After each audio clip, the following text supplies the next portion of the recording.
Sure. I'm Bojan from Croatia, and I'm the owner of a 12-year-old American Stafford Rottweiler mix that's been through all kind of hell in his 12 years on this earth due to various recommended techniques by dog trainers of this world. And for a number of years now, and especially in the last couple of months, I intuitively understood that something is wrong with dog training and how we approach our dogs in these modern times. And so I stumbled upon your channel a couple of days ago, and all of my suspicions and all that I somehow learned by myself were, well, I was just the belief was reinforced in what I've learned through trial and error, really with my dog. And long story short, I came to the same conclusions that you are presenting with your work, and I've been witness to it firsthand with how my relationship with my dog ended up evolving. And what was the big thing that changed your mind? What was the big thing you noticed? The biggest change wasn't with my dog. The biggest change was with me, and There you go. how much more faith I had. And I wouldn't even say this is like confidence. This is like pure leap of faith type of situation where you let go of this perceived control that you think you have, and you watch miracles happen in front of your eyes, and then you can never go back.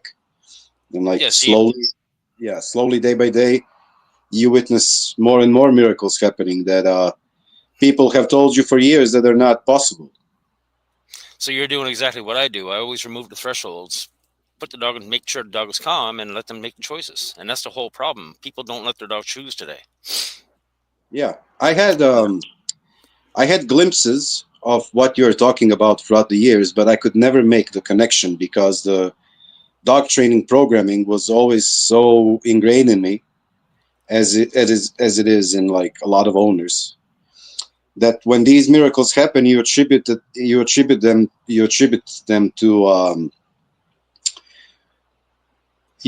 good behaviors to how much work you did with the dog, but you almost entirely deny the dog's personality, his genetics, all the stuff that he is, well, training aside, right? And so, Yep.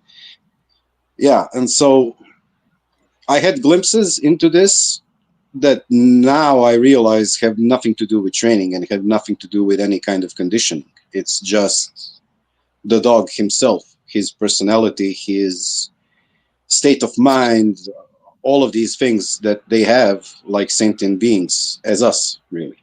Yep. And that's the whole point of radical behaviorism. As a radical behaviorist, B.F. Skinner himself would tell you to replace a dog with a human child and ask you what you would do different.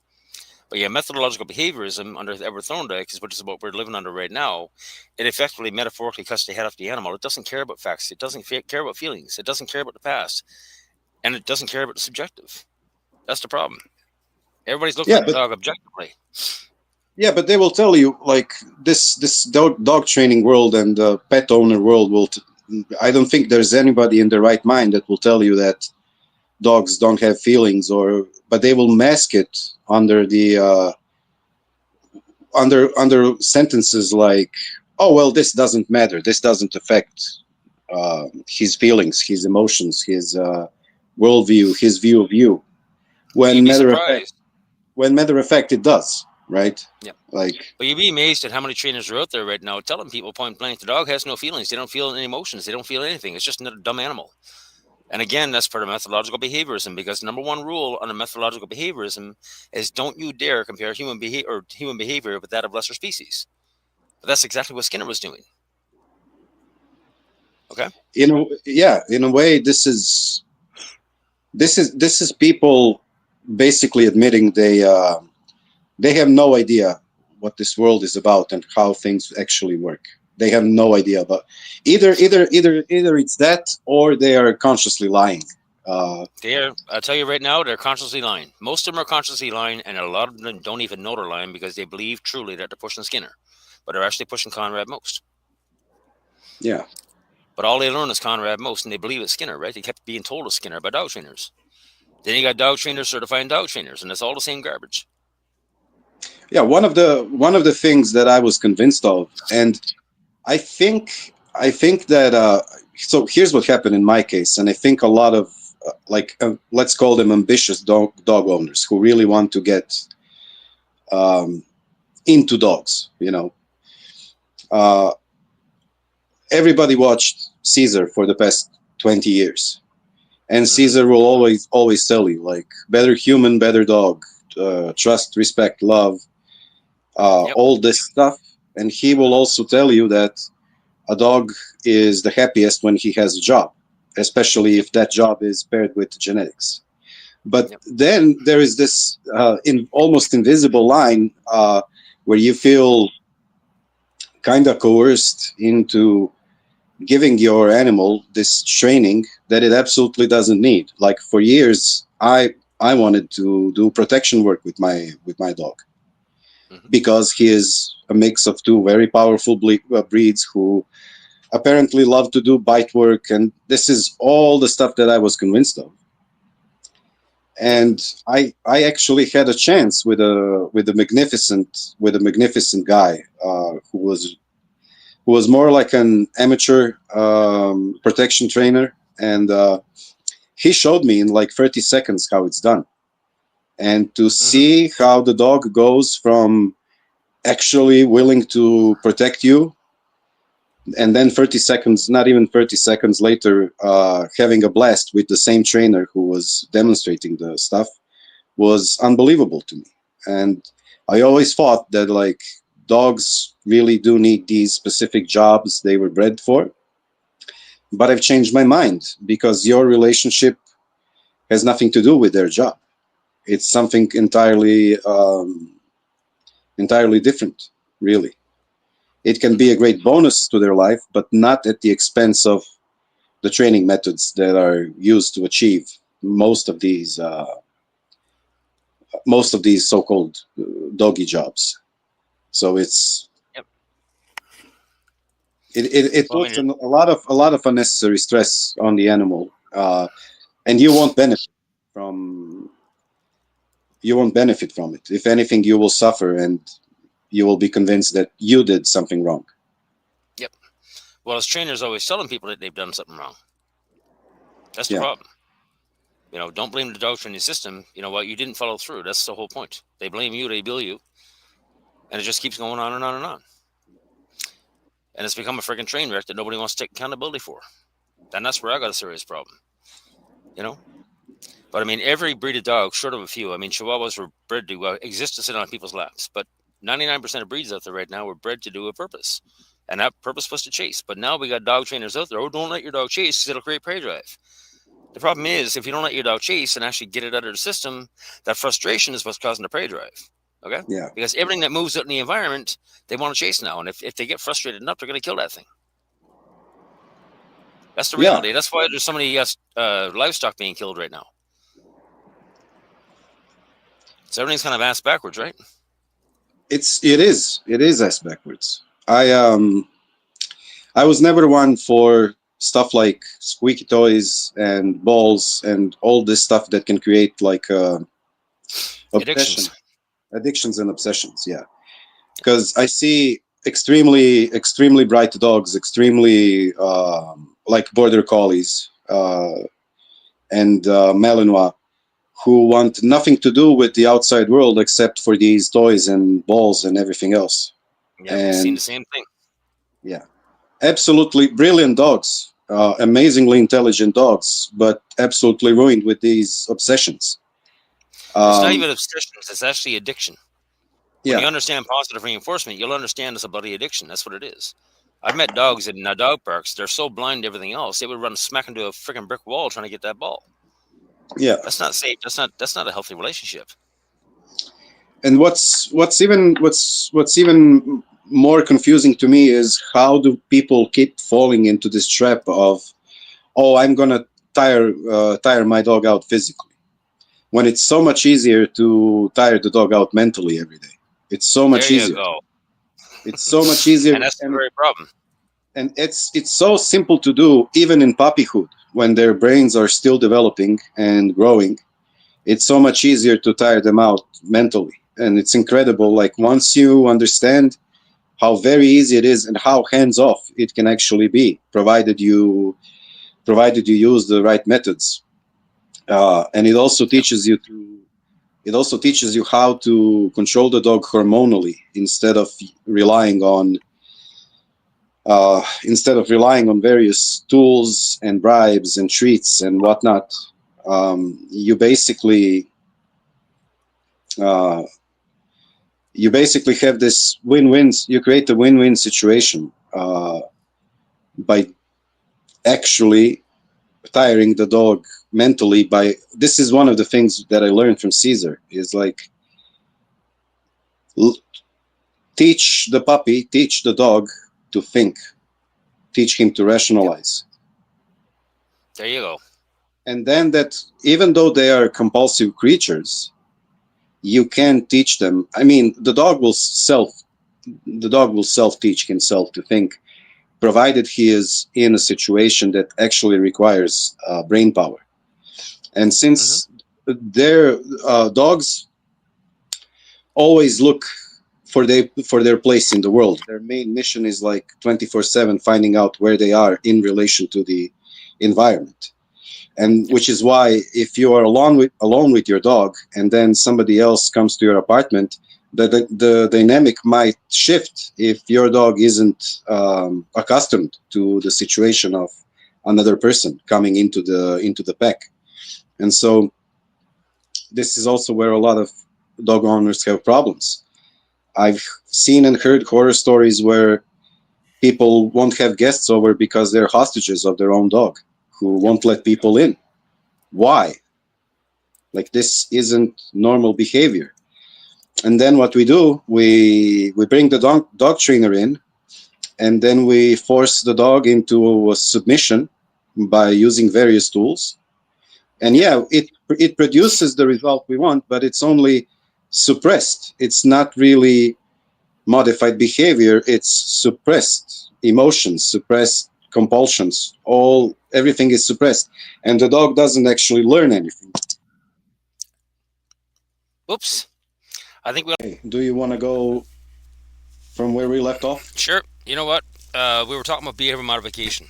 Let's go there. Let's start there Yeah, because and like as I was saying, like people struggle with dogs in their own house, and they become hostages to their own dogs, to their own yes, and not just dogs, to animals in general. When it should be the other way, it should be the other way around. Like it should be a very pleasant experience and a beautiful relationship built like on mutual trust and respect. yes. But So, number one thing I hear but today, it's I don't trust my dog. Right?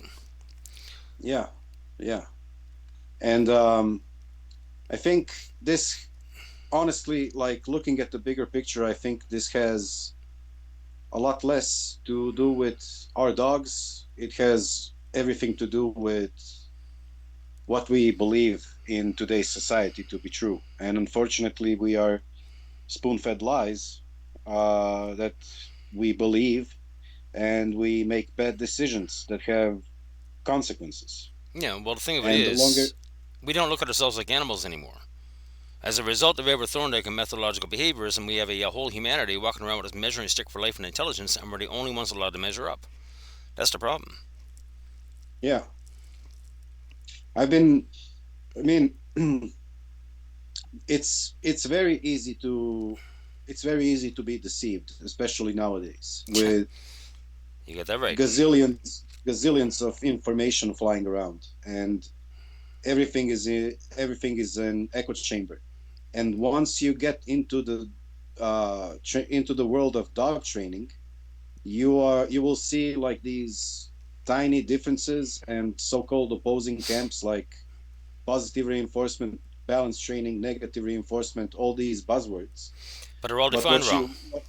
yeah, but what you won't realize is it's all the same thing. It's all the same mafia. It's all the same false framework Yep. of dealing with your dog.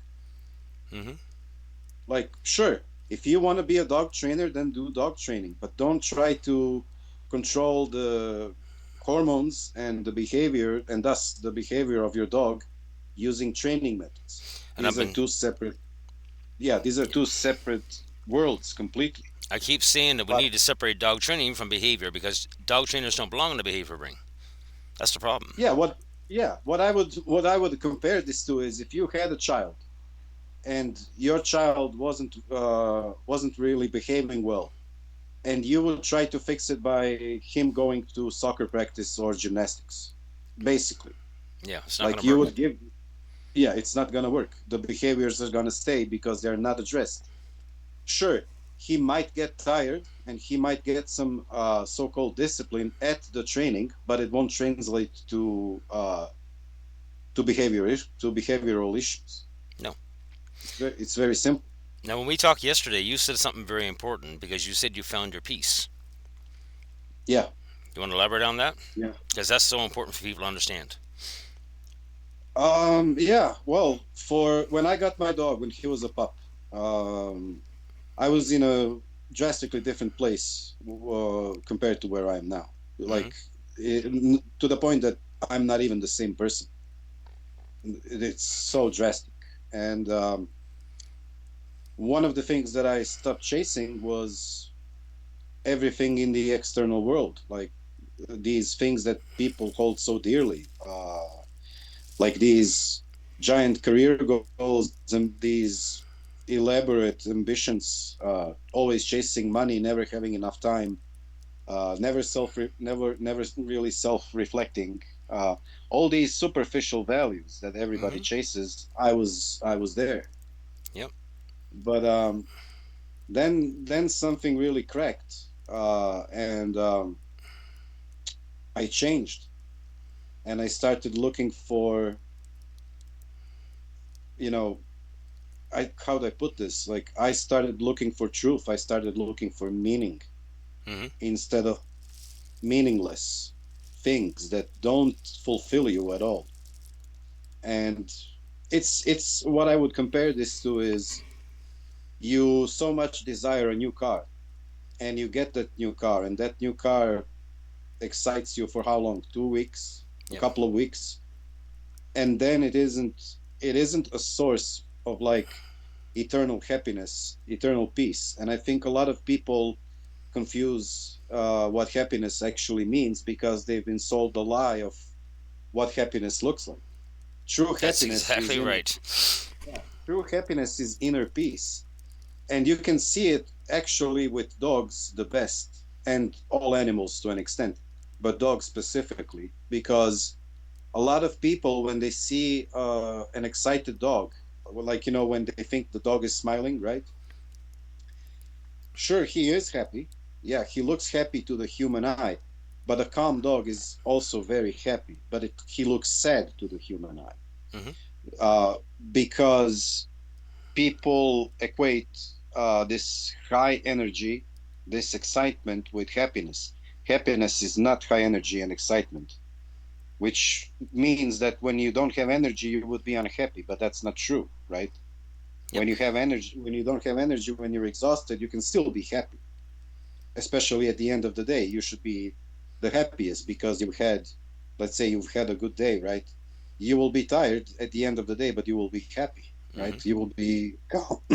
It's the same with dogs, but people see a calm, very what Caesar describes as like a calm, submissive dog, and they will tell you, "Oh, he looks so sad." And then for years, I tried to explain to people, "No, the dog is perfectly happy. He is not sad. This is what a tired, like this is what a tired, happy dog, balanced dog looks like. Mm-hmm. This is the look he gives you. The fact that he isn't wagging his tail 24/7 has to do with his mental state, has to do with his genetics, has to do with his breed, has to do with everything, like, and the lack of excitement. And, excitement is something that I think dog owners don't understand, and how much chaos it brings, especially if it's allowed in the home. Mm-hmm. and then it's all about wagging tails and jumping dogs and whining dogs and barking dogs and all the behaviors that are sweet when they're puppies, but then when you have like a 70-kilo cane corso, it's not so sweet anymore, That's right? right. And it's actually very dangerous. Hmm. Uh, Good news is you don't need training to stop that. You don't need aggressive tools and you don't need these IGP things to stop even a giant dog from doing these things. No, you just got to You find your do it, piece. yeah.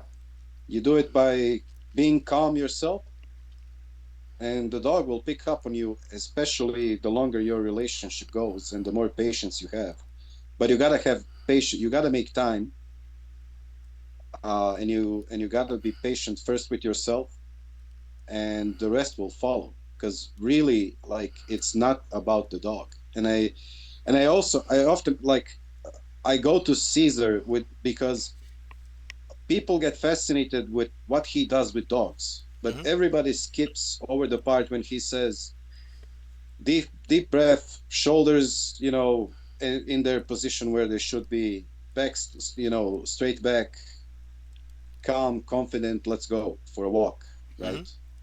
And the dog will pick up on it. And but everybody is fascinated. Oh, he can turn my mischievous puppy into something beautiful in 10 seconds. Of course, like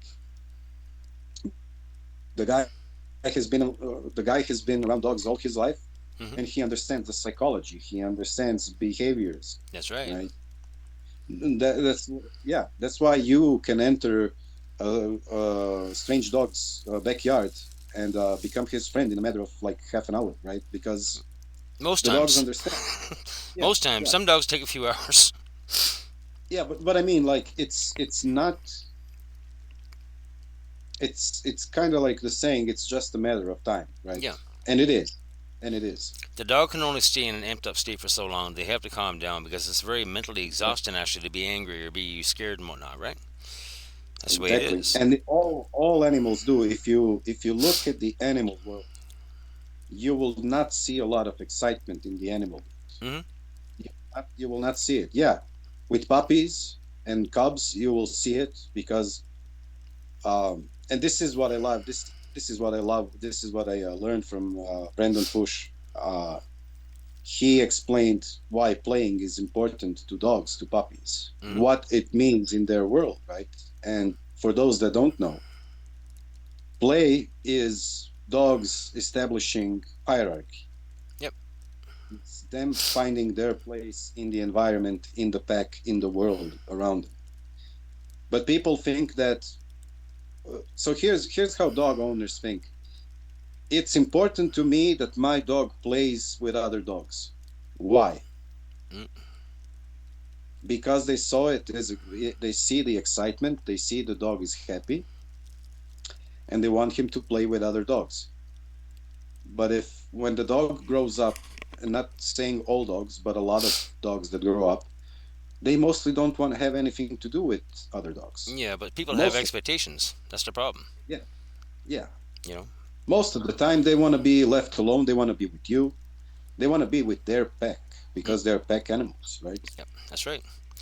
I mean, I look at That Monty. doesn't mean Yeah, that doesn't mean like he won't like some dogs and not like the others. Of course, it's only natural if you think about it. Like we are the same, and but can he get along with everybody? Absolutely, one But hundred percent. Like they can get along, given if you know what you're doing in a, let's call it, controlled environment. Like you can have two dogs that don't like each other that much. You can have them side by side and not be in a state of massive conflict. I, That can be achieved. yeah, But I look it, at it, Monty. Like Monty's, I've had him now for 9 years, and I can count on one hand, the fingers on one hand, how many times I've actually seen him play with a dog. He's very social. He'll meet any dog. If a dog comes running in, he's not a problem. You know what? They'll meet. They'll do whatever have you, and then they move on. But I've yeah, only ever and seen because 4 or 5 times where he played with another dog.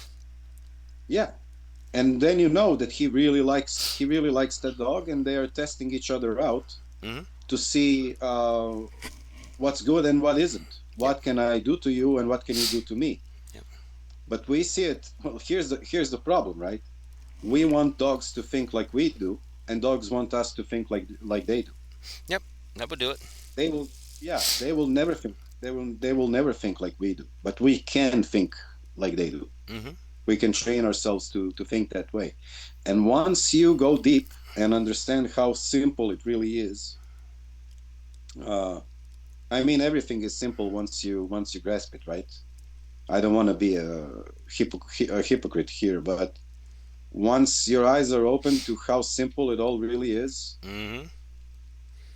I mean, every new dog you meet, every new dog you have in your life, it's gonna be better and better and better and better, and it's gonna go.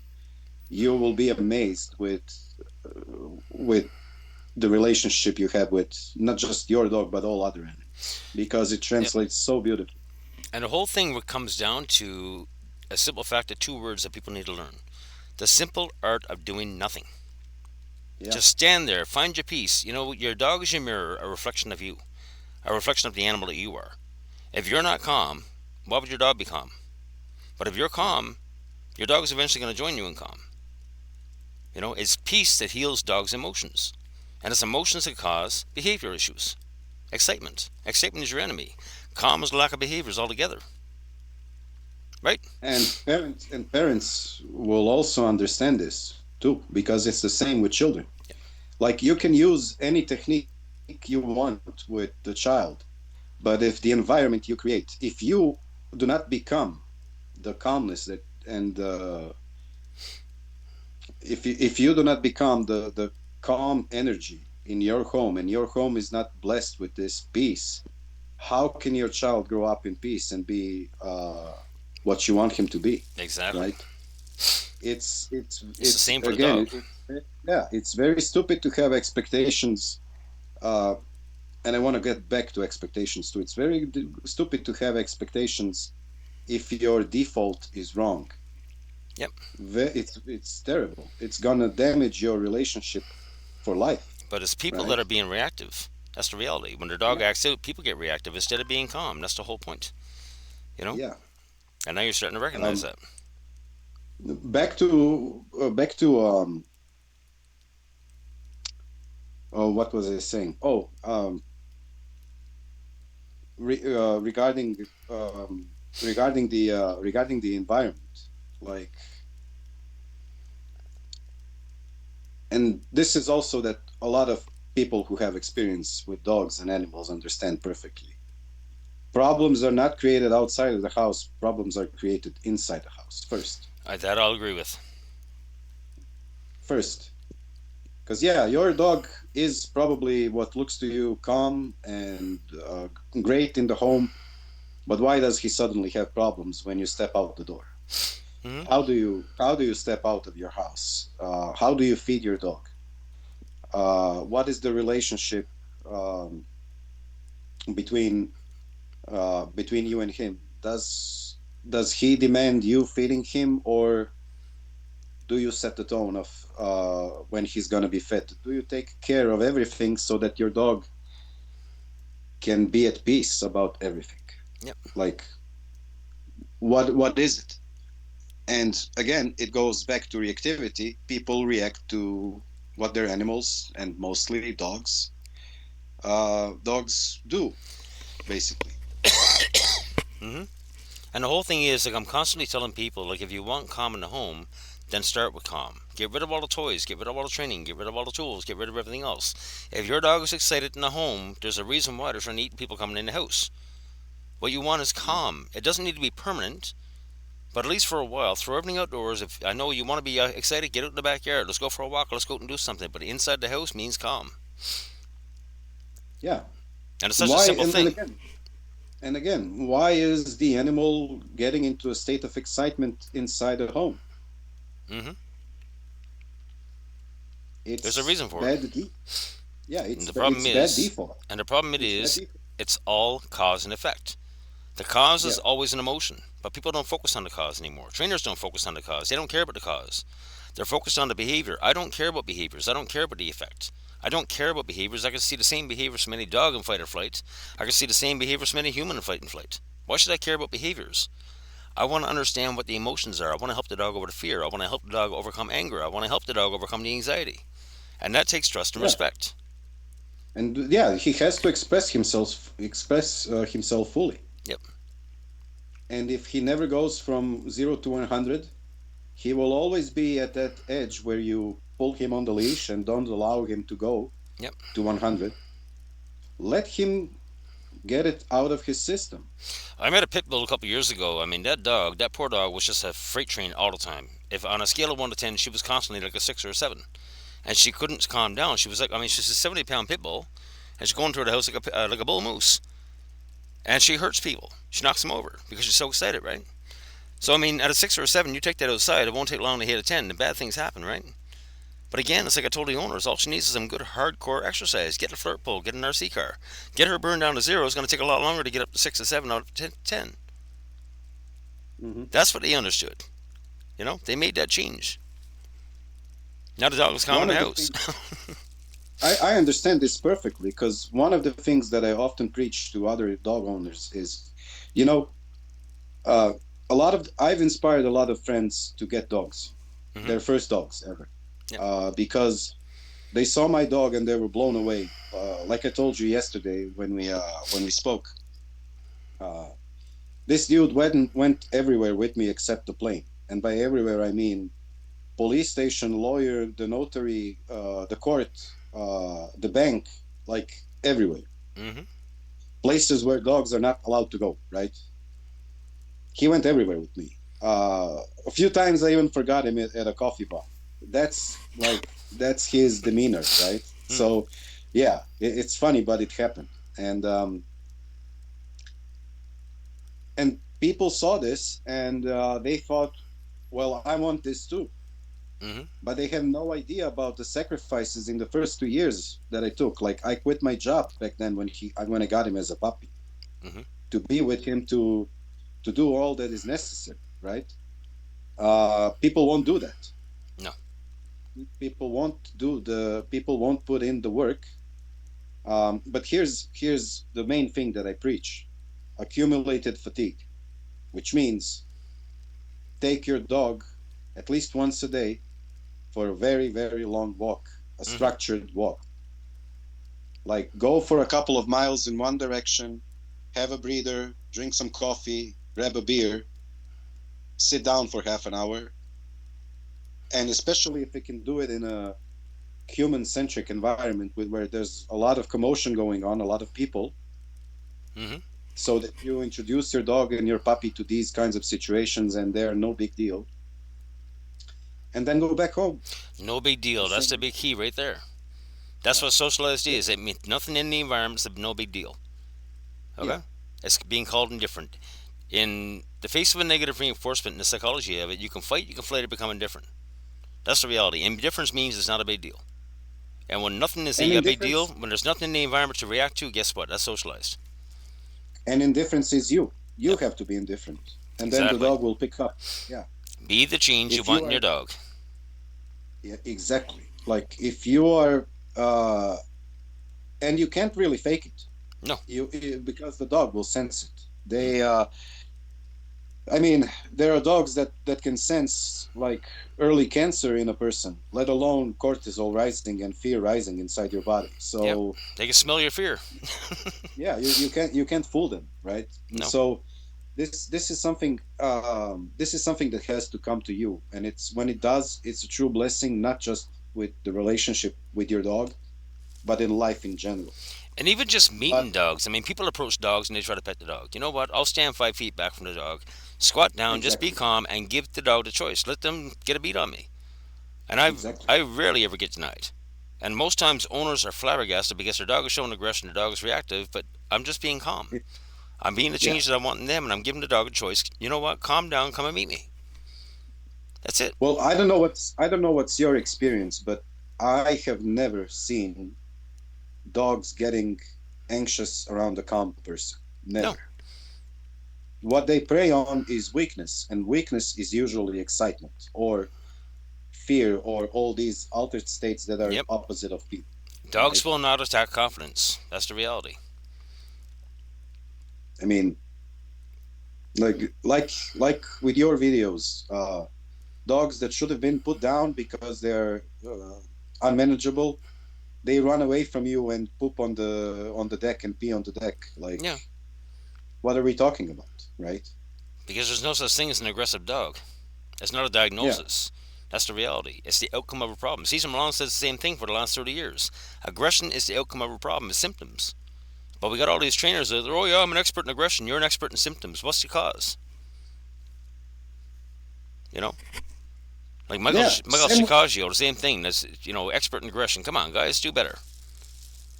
You know. Yeah, I mean, we have the same thing in modern medicine. Nobody treats the cause. Everything is symptoms. Yep, that's right. Nobody deals with the cause of human suffering. They want to deal with quick fixes, and you will get quick fixes, but be sure enough, like later down the line, it's gonna catch up with you, Yep, it's gonna and come back and bite you in the ass. you're gonna suffer tremendously. Yeah, that's right. That's right. And with our dogs, it's true in it's true with behaviors where the cartel of dog trainers are coercing the people into this massive fear and telling them that they are to blame for their dog's behavioral problems. And now we will teach you the false version of how to help your dog, and we will scam you for a lot of money. Mm-hmm. Then you go to the vets, and the vets will tell you, oh, your dog has a pair of balls on them. Well, we got to cut those off. And then you do that, and then a couple of years down the line, your dog starts having serious health issues because the necessary hormones are cut off. And Mm-hmm. then when I see that, and when people have the balls to ask me, like, why isn't your dog castrated? And I'm like, well, how about I castrate you and tell me how that feels? Yeah. How Yep. would you function And then if the other side of that thing, like once you cut a dog, especially when they're young, you can wind up causing hypothyroidism, which leads to a lot of medical diseases. But the problem is, spaying and neutering is actually causing behavior problems, and vets know yeah, this. Okay, now all of a sudden the vets are running around creating behavioral issues to feed the dog training industry, and then at the same time we got dog trainers doing physical damage to dogs' necks, to thyroid itself. With prongs and e-collars and crap like that, and choke collars, and that's causing behavioral issues. It's causing hypothyroidism that's being undiagnosed by the vet, but yet they're making a fortune off of food trials and creams and everything else.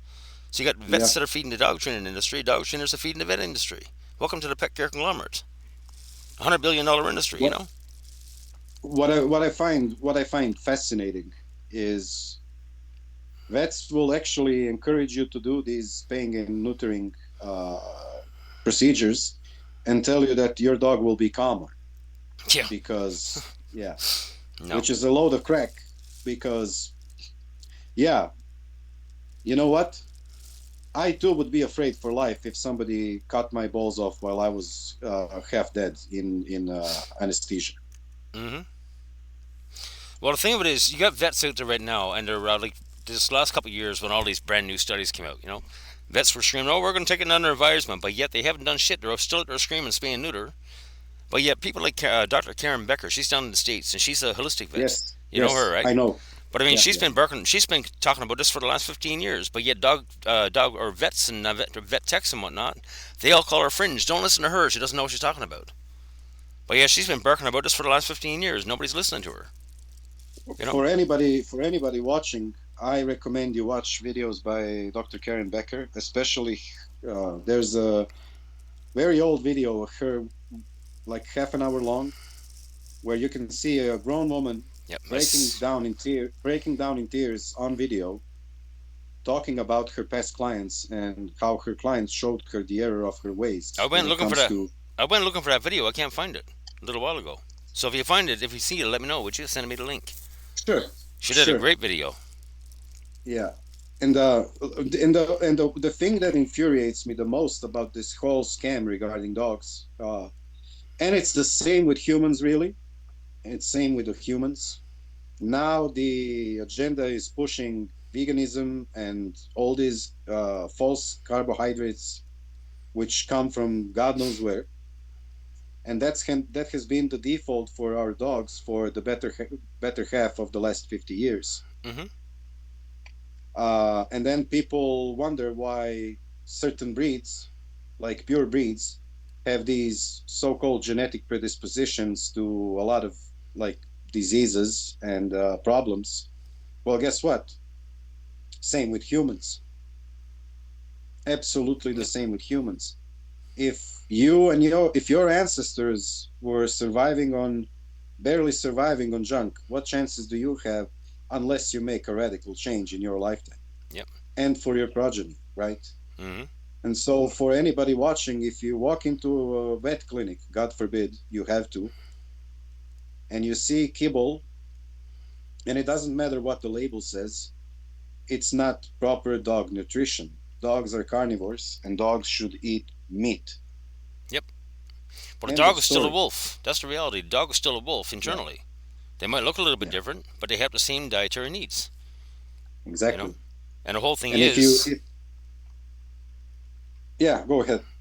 well, the whole thing is, we talked about it yesterday. I mean, you look at dogs do not produce amylase in their saliva. They can't break down the starches when they eat. We do. So we're omnivores.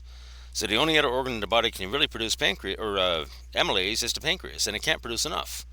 So the pancreas right now is Exactly. being stressed because the dog is taking in so many freaking carbs and starches and everything else that it can't digest, and the dog is going into low-grade pain because they have low-grade pancreatitis. The pancreas is Yep. constantly inflamed, and this causes behavioral issues as well.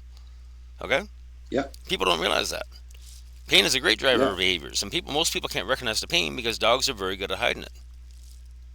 And guess what? Uh, on Wikipedia, when you look up Canis familiaris, which is Latin for dog, Hmm? they will actually tell you that dogs evolved uh, from wolves and they adapted to eating carbs. Guess who sponsored the article? The Yeah, kibble industry. Mars, right? Yeah, Yeah. yeah. And so, if we have that kind of situation where you have to dig deep to find out that dogs are carnivores and they don't need anything else, nothing to thrive. My example would be my dog is 12. He's been on raw meat since he was a little over a year ago, so for good 11 years. Ask me how many times we had to go to the vet because of Yeah, problems. that's not convenient to them. And the thing of it is, I mean, any vet that's out there right now telling you that the dog is not a carnivore shouldn't have a license, as far as I'm concerned. Exactly. Okay, Exactly. because the dog is a Exactly. carnivore. By definition, they are a carnivore, but yet we got vets out there saying, "Oh, you got to feed your dog all this crap that they don't eat. They can't digest it." And there's a reason why there's a massive turd coming out the rear end because Well, it's undigestible. you have one of the first changes you see when you stop feeding your dog commercial crap and you simply go to your butcher and bring back a bunch of meat is first they poop less because most of the stuff gets absorbed Yep, very easily. They poop a lot less. they drink a lot Some less. days they drink a lot less because of all the water and all the micronutrients present in the meat. Yep, And another thing, they don't fart because there is no indigestion. Farting yeah, is a sign of indigestion. just no And so, fermentation. exactly, exactly. And so, yeah, it costs a bit more money, but it's nothing compared to vet bills that are It, going to pile up it down the road. costs more up front, but it's going to cost you a long Yeah, term down the freaking road if you keep going with your kibble. That's a guarantee, right? yeah, guaranteed, Yep. guaranteed. And especially, I think this is especially the case with old dogs, especially Yep. because honestly, Robert, I stopped believing in these so-called old age symptoms, both in humans and in dogs, Mm-hmm. honestly.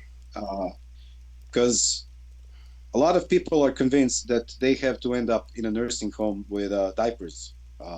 And if you ask me, that's not going to be me. I know it because I saw people who didn't end up that way, Hmm. and who look at the uh, life expectancy of 75 years and they laugh in the face of that number Yep. because it's absurd, right? Hmm. And I think the same with dogs. Yeah, dogs might go blind, dogs might go deaf, but guess what? As Caesar would say, they are born that way, and their nose is their Yep. compass in the world. Exactly it. So don't feel bad about a dog that can't hear or can't see. He can still, he can still find his way around, Yep. right? I was never ever focused on Monty's ears. I don't even talk to Monty when I'm out for the most part. Never did. So I mean, now that he's deaf, nothing's changed. It's always Yeah, been reliant on that connection, right? it's the connection. It's the hormonal control. It's him being bound to you. Yep. Uh, it's if we want to break it down into simple terms, it's all about energy. That's right. It's all about And frequency, like, man. It's your vibe. yeah, like if you look at how dogs greet and meet and how they interact, size means nothing. Energy means everything. Yep. Exactly it. Energy means everything. And I see people getting these beautiful, powerful breeds that they keep in a tiny apartment, like the Malinois and the Pit Bulls and the Rottweilers and all of this. Man, I get it. They are beautiful visually. They're amazing creatures. I love all of the breeds that I mentioned, but Yep. you are doing yourself and the animal a disservice. That's right. Yep. Listen, we got okay to start recording. So, tell me about your training journey. Like, how did you apply dog training? Like, what were you doing? Were you doing balance training, positive reinforcement? What? Balanced. Balanced. Well, now I think of it as animal abuse, but yeah, balanced. I So here's the thing with me. When I first got the puppy, I did a lot of things correctly.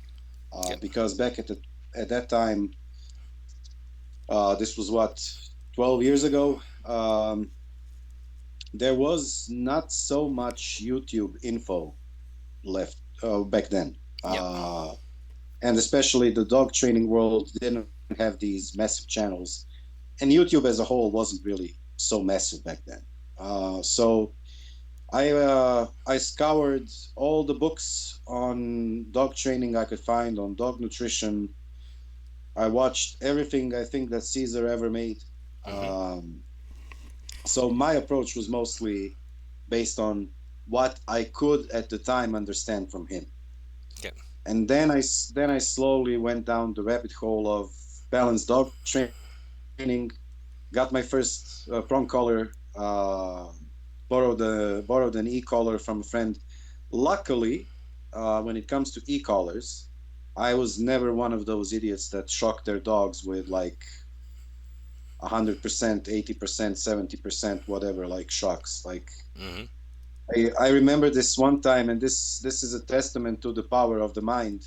Uh, I remember this one time I borrowed the e-collar from a friend and went for a walk with my dog, and I was lightly tapping the button, and it was set on like 5% or something, so you wouldn't even feel it, right? And I was so amazed by how he reacted to me that whole walk. Came back home, realized the batteries were out, and the whole Yes. thing didn't work all that time, but my mind worked, and this is what showed me like I don't need this because this is garbage, right? And so Yep. that was basically, but I only had it like a couple of times. So it's never been a tool in my working with him. But there was a lot of yanking and pulling and hitting on the side and all of that kind of stuff that you don't see on the camera of these YouTube trainers, but definitely happens. Oh yeah, it definitely 100. happens. 100%. Then after a lot of years of that, I went into this grieving period of being hard on myself for not knowing any better. And and yeah, slowly over time, I stopped watching all of these YouTube trainers. Thank God. And I stumbled upon Brendan Fush back in, I want to say, 2020 or 2021. And his videos, where he doesn't really do much with the dogs, but he explains the concept and shows you firsthand of like how a massive, massive dog shelter looks like, filled with dogs that were basically dubbed, ready to be killed at the, you know, Yep. because of their problems, biting people, going after other dogs, and whatnot. And I remember this, and I told you about this yesterday. Like, I remember this one time I was living inland Croatia for a short period, and there were these massive fields. And since it was March, nothing was growing in the fields. And we had our two dogs all the way across the other end of the field, and we were talking like 300, 400 yards. And I called them back, not shouting, but as I'm talking to you now, I just said to them, like, come. Both of them turned around 400 meters away, I swear to God, like 400 meters away, turned around, looked at me, and sprinted like they never sprinted back to me. Yep. And I was like, wow, Brandon knows what he's talking about, because this shouldn't be physically possible, Because right? This, you're asking instead of telling, exactly, and that's what people need to learn to exactly, do. Ask your dog to do things for you. exactly. And on top of that, one thing that I also did well throughout my, mishaps, I always expected more of my dog. Not in terms of performance, but in terms of his confidence and his ability to solve problems like that he's gonna face. I was Yep. always of the mind of expect more from him, don't make a victim out of him. In fact, like, you know how bullies and these bully dogs, how they you see them all the time with dog trainers, how they love to jump over fences, climb walls, climb trees, all Yep. of that stuff. It's something they love doing. I always expected more from him. And Hmm. when he was younger, he did stuff that I thought was physically impossible for him to do. One, because he was the last dog to be born out of a litter of 10. Hmm. He was the smallest. He was, of course, underfed because he was the 10th. And he was never a high energy guy. He was always very low energy, very calm. Like, he was never much of a runner. Hmm. Like, he was, even when he was a puppy, like, he loved walking. Running was never his thing. Yep. And coincidentally, running isn't my thing either. And Oh my, so, not no meter. yeah. And so, despite all of that, he did show some signs of athleticism when it came to things like jumping on like really tall walls, on trees, on all that kind of stuff. And I always pushed him and encouraged him to do so, not because of performance, but because I know he could do that and he would enjoy that. Yep. And he does to this day, but in a much, much, of course, in a much, much lower capacity. Hmm. Uh, because he doesn't he doesn't have all that energy that he previously had to burn. So naturally, he doesn't need to do that kind of crazy stuff that he used to do.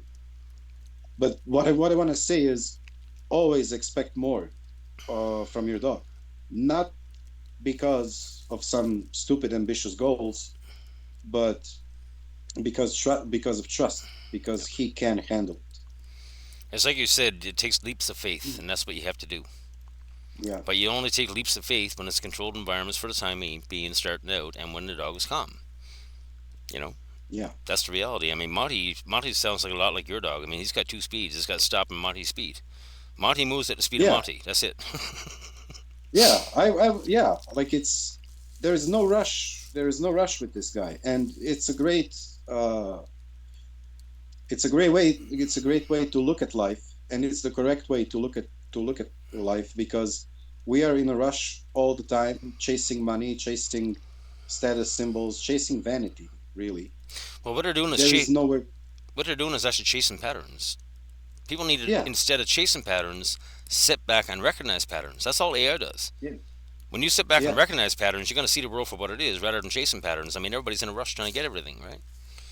Yeah, this is why I'm happy with the only good thing that came good that the only good thing that came out of the lockdowns a few years ago was that some people who previously never self-reflected and never took the time to recognize patterns actually started doing so.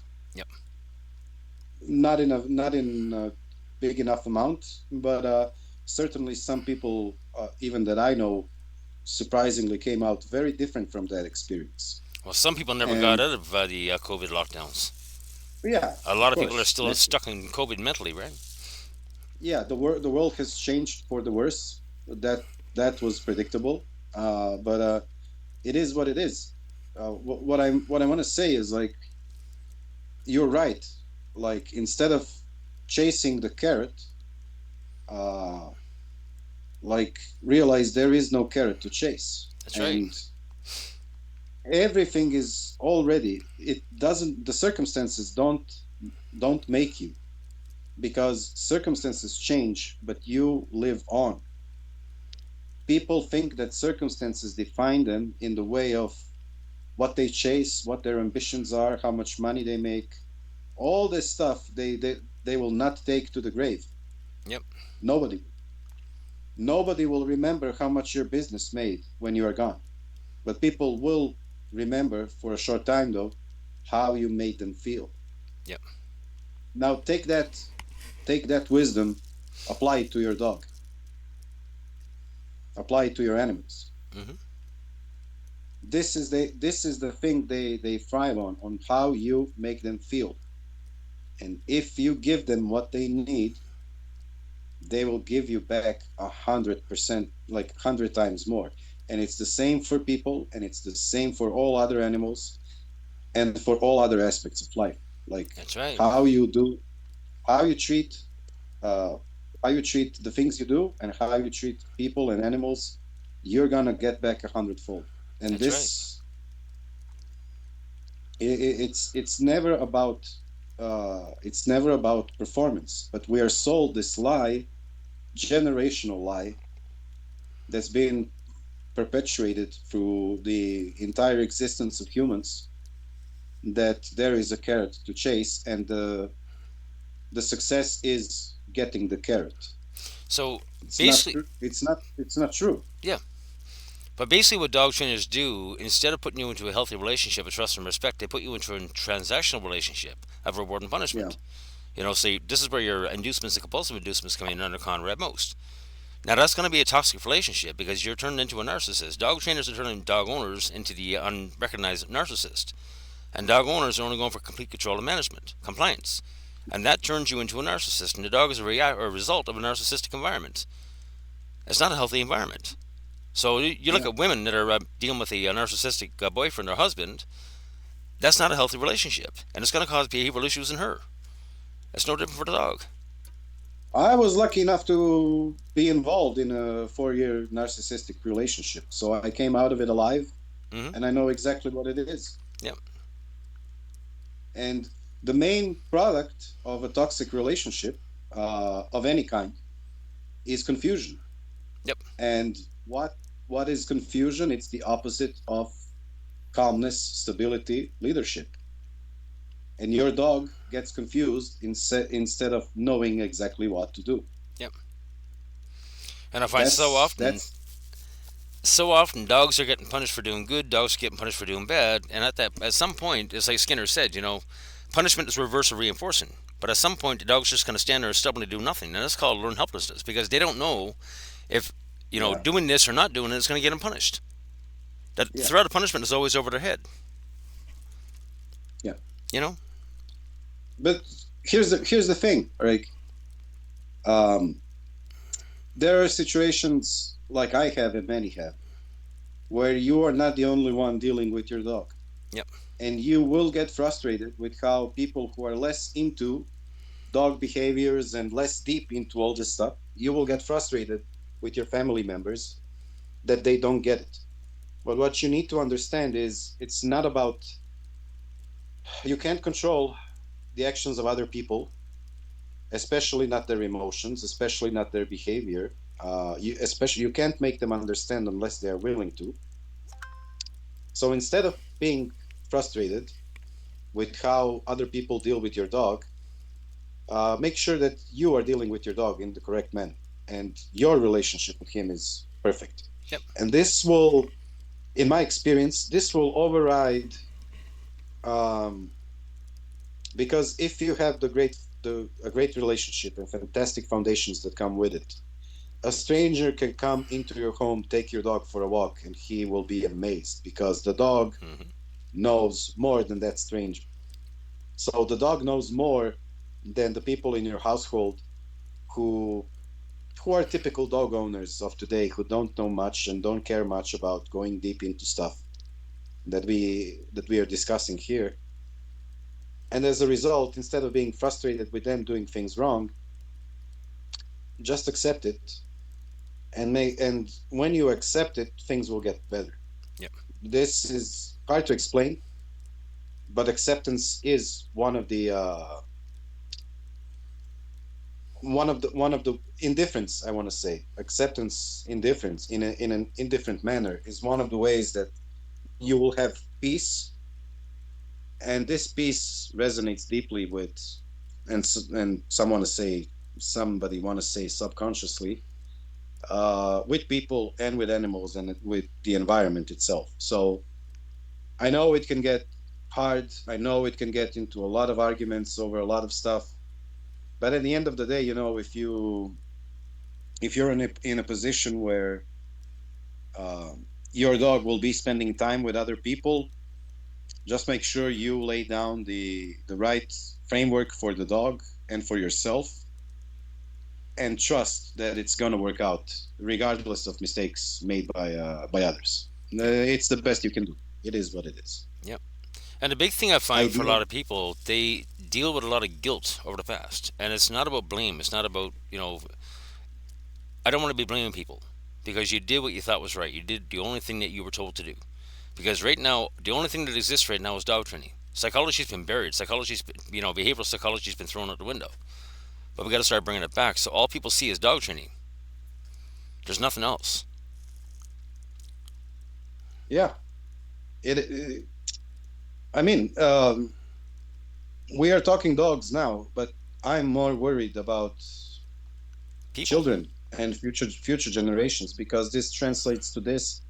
We can see the effects of it in today's world, and then we will probably see things getting a little bit better when this boomer generation passes on, uh, of politicians and prime ministers and other so-called rulers of the world.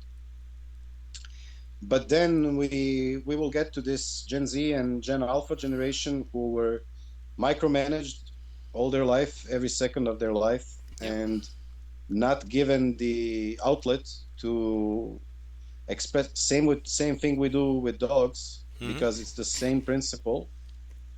And we are gonna have, we already do, a bunch of, uh, suppressed, uh, emotion, a bunch of emotional suppressing and non-expression of character. And I Yep. think, and character is really everything. And we're already seeing. If You look at the Gen Alpha. I mean, you're already seeing the generation of reactive behaviors and aggressive behaviors. Nobody's ever Yeah, told them no. I mean, they're screaming, they're yelling. I mean, I couldn't imagine calling my mother a bitch to her face. But yet, yeah, a lot of these kids don't have any problems doing that. But nobody's ever told yeah, them no. because my generation, the millennials, who are for the most part a really great generation of people, because despite their upbringing and the mistakes their boomer parents made.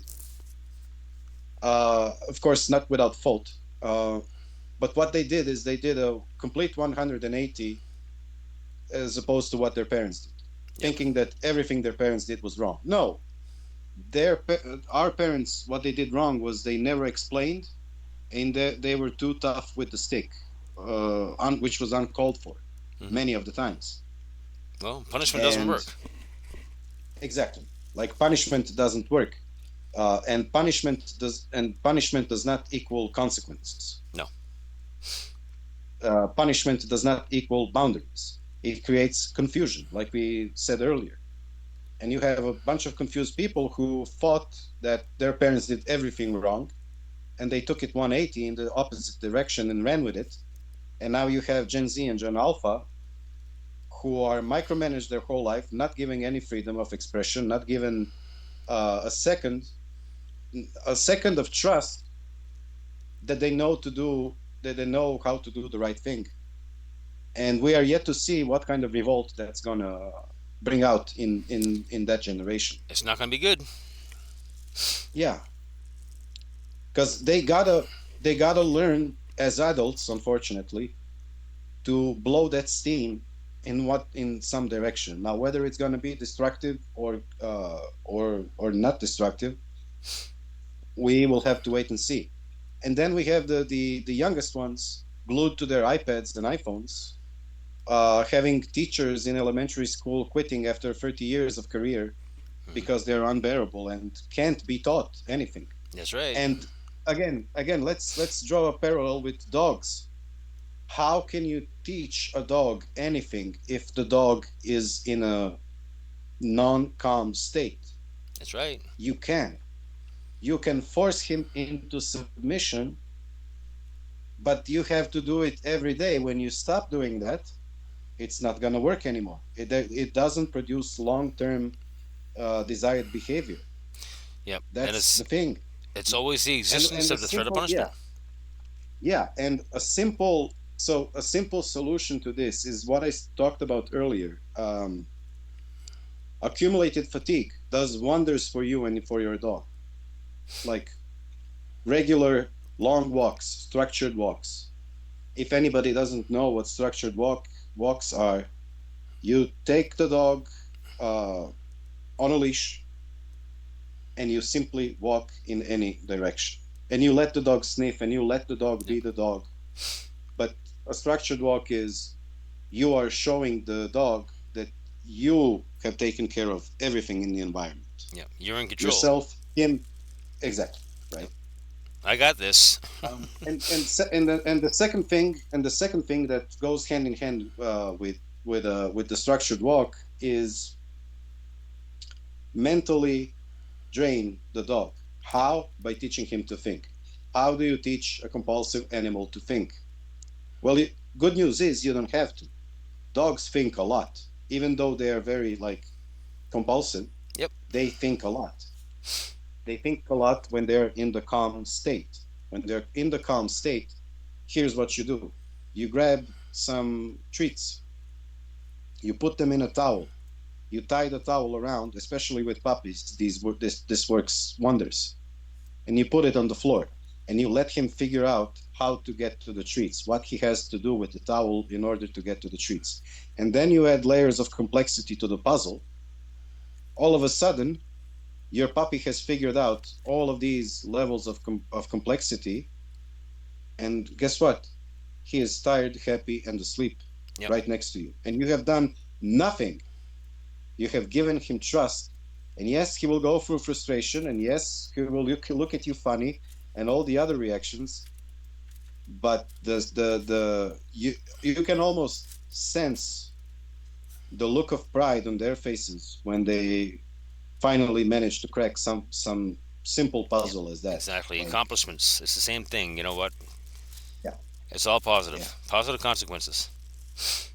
And this is the complete opposite of taking your Belgian Malinois puppy and using that stick that throws the tennis balls, the thing, Yep.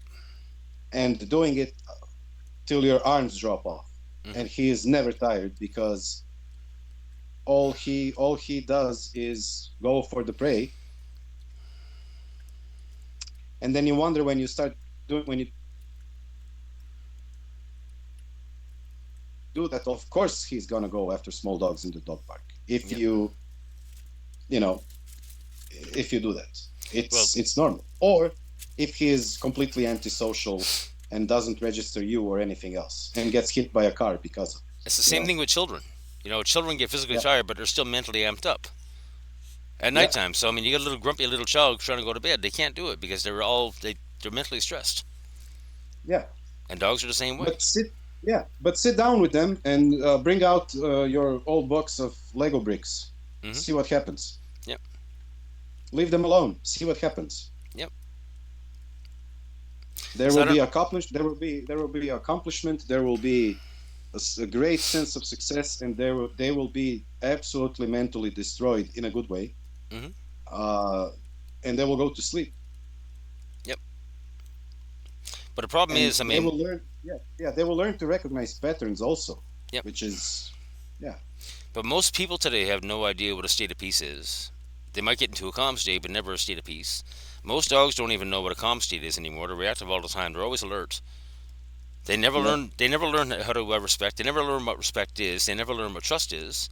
Most dogs that I've worked with, or all dogs that I've worked with, have never experienced a solid human relationship. An appropriate human relationship has always been toxic, and then we wonder why we got problems with them. You know, and then yeah. vets want to drug them up. Trainers want to punish them. You know, and we wonder why we got so many problems. It's the same with us. Do we walk around having full faith in our human beings? On a conscious level, no, we are very suspicious. Yep. But think about this: traffic in any city of the world is built entirely upon faith, entirely upon trusting each other. Hmm. Nothing else. You never once sit in your car and go driving and think, I'm going to get into a car accident today. No, because you trust the other drivers to do their job, right? Yep. And that brings up a really good point because now we got to get into negative reinforcements. According to the psychology, negative reinforcement is something. Things that you deem negative are what drive your fight and flight behaviors. Okay, that's just Yeah. a simple reaction. So you got fight, flight, or become indifferent. And human beings are afraid of everything. We just become indifferent to certain things. So some people are afraid of spiders. Spiders are negative reinforcement that generate your behaviors to fight and flight, which means you're not indifferent to the spiders. You're not socialized to spiders. I love spiders. And it's the same thing with learning how to drive. Driving is a negative reinforcement. The first time you get behind a wheel, Mhm. it's a scary thing, and then eventually you become indifferent of it. The problem is the fear is always there underneath the surface. That you become indifferent to it. And if you want to understand that, the first and last time I had a head-on accident, I was scared shitless to drive for 3 months. It became a negative reinforcement again. That's what Yeah. people don't stop to realize. Oh, which reminds me, when my pup was 6 or 7 months old, he was lying down in front of the house, and my neighbor went out with his car and didn't see him and ran him over Ooh. with both wheels. Nothing happened. Amazingly, nothing happened. But he got scared shitless of any sounds of motor, Yep. and it was getting to this point of anything passing by us would cause him to jump, on the leash, to jump from fear. Mm-hmm. And I had to deal with it, and I had no because it was getting insane. Like I can't deal with this for 10 plus years. Yep. And so the way I solved it, unknowingly what I was doing, but it was the correct choice. I had a guy was driving like a moped, like a scooter, and it was one of those with loud pipes behind, Mm-hmm. which is scary for us even because it's too loud. Yep. And he passed like 1 meter from us, and I just stood still, didn't say a word. I was very calm because that means nothing to me. And my dude had a tantrum. He jumped up in the air, uh, was all frightened and everything. And then he simply sat down. And from that moment onward, he was never again scared of the loud noises of cars and everything passing by. Never again. And that's called rationalization. They realize, you know But what? it took me. Nothing. Yeah, It there's took nothing me. bad is It took happening. me. Yeah. It took me to not react to the thing that's happening. Exactly it. And that's the whole thing. People don't seem to realize that your dog reads you like a book. I mean, they can read your heartbeat from across the room and they're sound asleep. Yeah, They can detect impending heart attacks and strokes and diseases and everything else. I mean, dogs are incredible. They can smell yeah, your bloody fear when your cortisol levels go up. Like you say, they smell your fear. You know, how are they supposed to react in kind? yeah, But yet, when you're calm, solves everything, right? When you're at peace, it solves everything. Give peace a chance, John Lennon. And that's the whole yeah. thing. But And people have been controlled and they've been manipulated and they've been bullshitted into trying to fix everything. They see a dog is broken and they're trying to fix the dog. well, here's the thing. You trying to control something in your life is, when you think about it deeply, it's you admitting that you have no control Yep, over it. exactly. But you have to understand that you are so desperately hanging on to these false ideas and these constructs of your mind, and you desperately hang on to them and try to keep the status quo or try to control your kids, your wife, your dog, your boss, anything. But that's your admittance to being powerless. And what I say Yep. is, instead of trying to control, just be, and look at the power coming back to you instead of you trying to impose yourself onto something and be controlling of something. We don't say take a look at what the elites of the world are doing. They want control. Why? Because they know they really don't have it. They have the perception of control, but they don't really control anybody. They can Mm, influence. They can influence, but they themselves, as people, as humans, no, yep. nothing. Um, Robert, my phone battery is about to die, so I would love to do another talk with you whenever you're up to. Okay. Um, this was beautiful. Yep. No worries. It's Beautiful great. talk. I love talking to dog owners. I always learn something new. I mean, meeting new people, meeting new dogs, and whatever have you. So I'm always up for a conversation, especially if I somebody has agree. been through the ringer already and come out clean on the other side. Because Yeah, again, it's your story that's going to help dog owners, not so much me. You yeah. know? Maybe next time we can go through some of the details that I had to remember to tell the story in a more linear fashion, because I tend to go all over the place, Yeah. Same here. connecting dots. Yep. Yeah. So to just make it easier for people to understand these concepts in relation to my experience.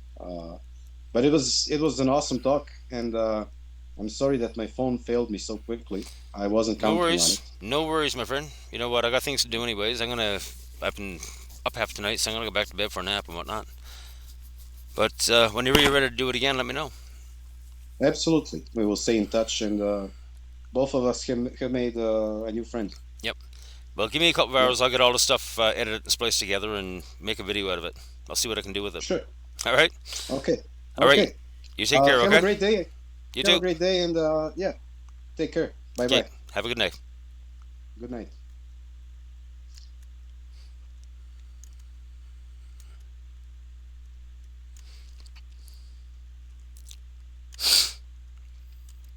Yeah. Give me a couple of hours and I'll be